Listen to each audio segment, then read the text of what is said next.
किसी भी सब्जेक्ट को याद करने के लिए उसे अच्छे तरीके से लंबे टाइम तक याद करने के लिए उसे समझना जरूरी है, रटना नहीं होता। और मैंने आपको पहले वाली वीडियो में कराया था भारतीय संविधान की प्रस्तावना यानी प्रियम्बल को, और बड़े ही अच्छे तरीके से एक एक शब्द को समझाया था। लेकिन उसमें काफी कम बच्चों ने इंटरेस्ट लिया है वीडियो को देखने में। लेकिन जिन्होंने भी देखी है उनको फायदा होने वाला है। और मैंने कहा था कि ये यूपीएससी के लिए जरूर है, बट स्टेट पीसीएस या अन्य एग्जाम है, क्योंकि वही चीजें आने वाली है, आपके कुछ भी बदलने वाला नहीं है। और आपने अभी तक नहीं देखी है तो ये क्लास है भारतीय संविधान की प्रस्तावना, जाकर देखना, अच्छा बेनिफिट होगा।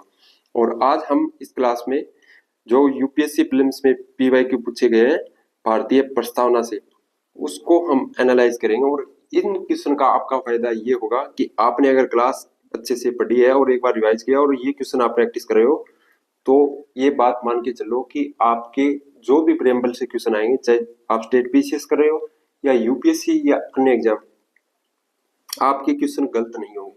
और यहाँ से आप ये क्वेश्चन जो मैं अब कराने वाला हूँ आपको, अगर ये क्वेश्चन आप प्रैक्टिस कर लेते हो तो आपके जो और अन्य एग्जाम होंगे, चाहे वो स्टेट पीसीएस हो, एसएससी हो, रेलवे हो, एसएससी जीडी के कोई भी एग्जाम हो, तो उसमें आपको बेनिफिट होगा।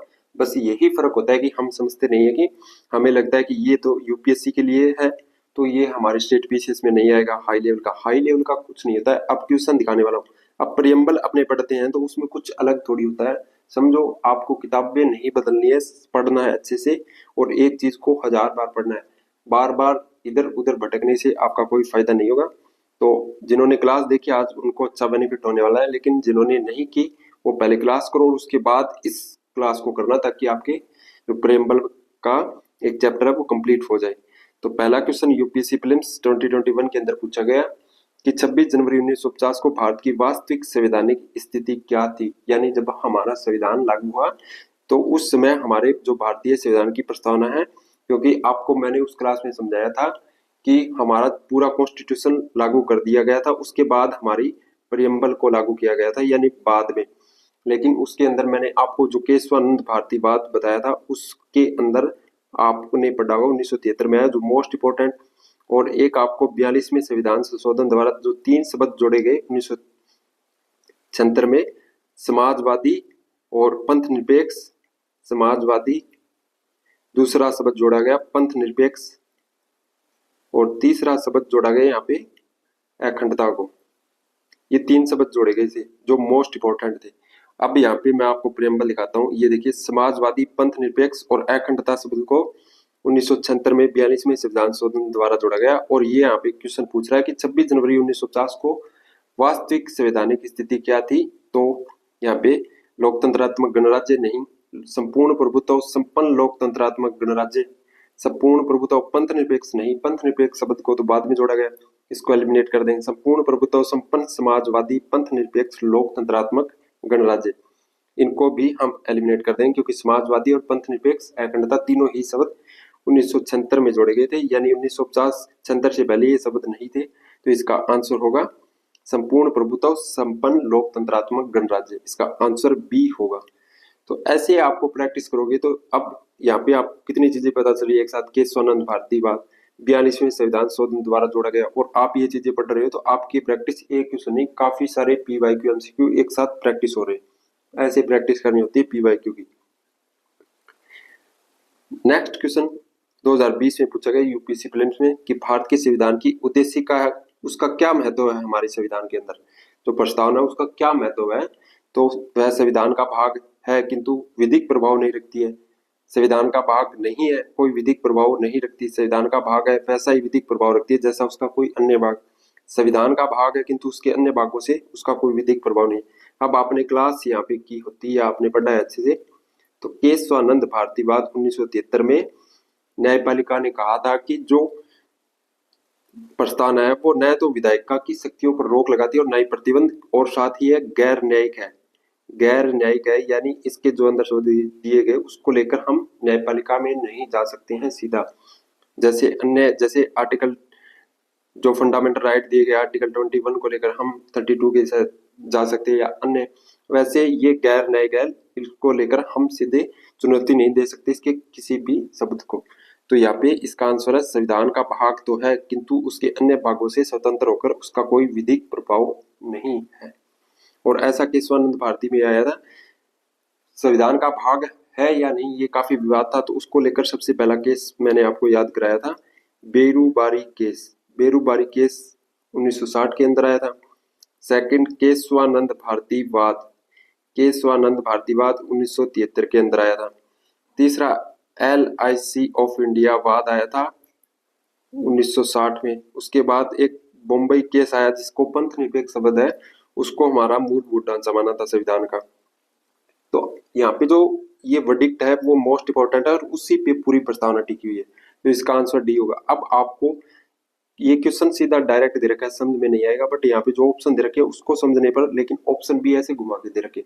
और अन्य एग्जाम में आपके वन डे स्टेट एग्जाम में पूछेगा तो ऐसे ऑप्शन नहीं मिलेगा, वहां पे आपको डायरेक्ट ऑप्शन दिए होंगे कि संविधान का भाग है नहीं है ऐसे, क्योंकि यहाँ पे घुमा रखा है संविधान का भाग कि अन्य भागों से स्वतंत्र होकर उसका कोई विधिक प्रभाव नहीं है, ऐसे ऐसे आपको घुमा रखा है, तो इसका आंसर डी होगा। नेक्स्ट क्वेश्चन यूपीएससी प्रीलिम्स 2017 के अंदर पूछा गया कि भारत के संविधान के निर्माताओं का मत निम्नलिखित में से किसमें प्रतिबिंबित होता है। यानी जो संविधान है हमारा, उसमें जो संविधान निर्माता थे उनका जो मत है वो किसमें प्रतिबिंबित होता है। तो हमने जो प्रेम्बल है उसमें हम सबसे पहले पढ़ते कि हम भारत के लोग we the people of India, ये पढ़ते हम सबसे पहले, हम भारत के लोग। तो उसमें स्पष्ट लिखा गया है कि जो संविधान का निर्माण है हमारे जनता ने किया है, यानी हमारे यहाँ डेमोक्रेसी और सबसे पावरफुल शक्तिशाली है कोई, तो यहाँ पे जनता होती है, लोग होते हैं। तो डेमोक्रेसी के अंदर तो सबसे मोस्ट इंपॉर्टेंट शब्द दो सबसे पहले दिया गया, और उन्हीं के द्वारा जो प्रतिनिधि चुने गए संविधान सभा का निर्माण किया, और उसके अंदर उसका पूरा मत है, क्योंकि ये हमारी जो प्रस्तावना है वो उद्देशिका है, वो क्या है, भूमिका है हमारे संविधान की, पूरी भूमिका है, सार है हमारे संविधान का, ये मैंने आपको समझाया था। तो इसका आंसर ए होगा कि भारत के संविधान के निर्माताओं का मत निम्नलिखित में से किसमें प्रतिबिंबित होता है, तो उद्देशिका में। अब ऐसे आपके क्वेश्चन अटेम्प्ट हो रहे, अब ऐसे आपके क्वेश्चन प्रैक्टिस हो रही है, तो कितनी अच्छी बात है कि आपके प्रेम्बल के पूरे क्वेश्चन है वो पूछे गए यूपीएससी में, हाई लेवल के क्वेश्चन, और स्टेट पीसीएस की अगर तैयारी कर रहे हो अन्य एग्जाम की तो आपको बेनिफिट होगा। यूपीएससी के लिए तो है ही, क्योंकि PYQ ध्रुवतारे की तरह होते हैं। नेक्स्ट क्वेश्चन पूछा गया यूपीएससी 2017 के अंदर कि निम्नलिखित उद्देश्यों में कौन सा एक भारत के संविधान की उद्देशिका में सन्निविष्ट नहीं है, यानी शामिल नहीं है। कौन सा शब्द है जो हमारी प्रस्तावना उद्देशिका के अंदर शामिल नहीं है। अब वापिस मैं आपको प्रस्तावना के ऊपर लेकर चलता हूँ, क्योंकि समझना होता है, रटना नहीं होता। अब यहाँ पे आप देखिए इस प्रस्तावना को, यहाँ से पढ़ना स्टार्ट कीजिए कि सामाजिक, आर्थिक और राजनीतिक न्याय, विचार, अभिव्यक्ति, विश्वास, धर्म और उपासना की स्वतंत्रता, प्रतिष्ठा और अवसर की समानता प्राप्त करने के लिए तथा उन सब व्यक्ति में गरिमा, राष्ट्र की एकता और अखंडता सुनिश्चित करने वाले बंधुता के लिए। अब यहाँ पे विचार, अभिव्यक्ति, विश्वास, तीन शब्दों को दे रखा है, उसकी स्वतंत्रता के बारे में बात कर रहे हैं। और क्वेश्चन में क्या पूछ रखा है कि इसमें से कौन से शामिल है या नहीं। तो विचार की स्वतंत्रता, हाँ हमने पढ़ा। आर्थिक स्वतंत्रता आपने अभी पढ़ा है कि नहीं है। अभिव्यक्ति की स्वतंत्रता, विश्वास की स्वतंत्रता, तीनों शब्द यहाँ पे शामिल है, तो इसका आंसर है वो बी होगा। अब आपने इतने क्वेश्चन कर लिए कि पूरी प्रियम्बल के अंदर जो टॉपिक आते हैं, जैसे कि इसमें कौन कौन से शब्दों के बारे में पूछ लिया, इसका हमारे संविधान में क्या महत्व है, इसकी जो एक तारीख दे रखी है नीचे, ये भी पूछ सकता है आपसे 26 नवंबर 1949। तो ये पूरी मोस्ट इंपॉर्टेंट है, लेकिन आप क्या है, आपने क्लास को अच्छे से नहीं किया है तो आपके ये समझ नहीं आएगी, आपने अच्छे से रिवाइज नहीं किया है एक बार, और इसीलिए मैंने आपको ये 4 क्वेश्चन दिखाए। अब तक 2017 से लेकर ये हमने 2017 में पूछा, 2017 के अंदर 2 क्वेश्चन पूछे, 2020 के अंदर और 2021 के अंदर।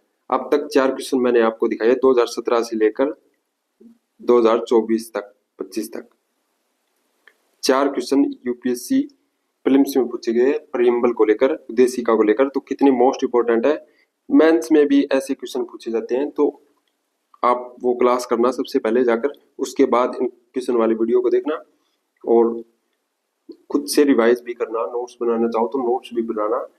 एक बार आपने यहाँ से कर ली प्रस्तावना को, तो आपको मैं गारंटी देता हूँ कि आप प्रस्तावना को कभी भी नहीं भूलोगे। सबसे बड़ी समस्या यही होती है कि हम भूल जाते हैं पढ़ा हुआ, क्योंकि आप रटते हो चीजों को, पढ़ते नहीं हो अच्छे से। तो आप एक बार अच्छे से देख के अगर यहाँ से पढ़ रहे हो और क्वेश्चन प्रैक्टिस कर रहे हो तो फिर क्यों बोलो, क्योंकि सबसे मोस्ट इंपोर्टेंट होते हैं MCQ प्रैक्टिस करना। एक बार पढ़ लिया उसके बाद MCQ प्रैक्टिस करो।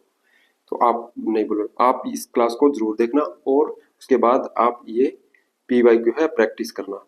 मिलते हैं नेक्स्ट क्लास में। Thank you.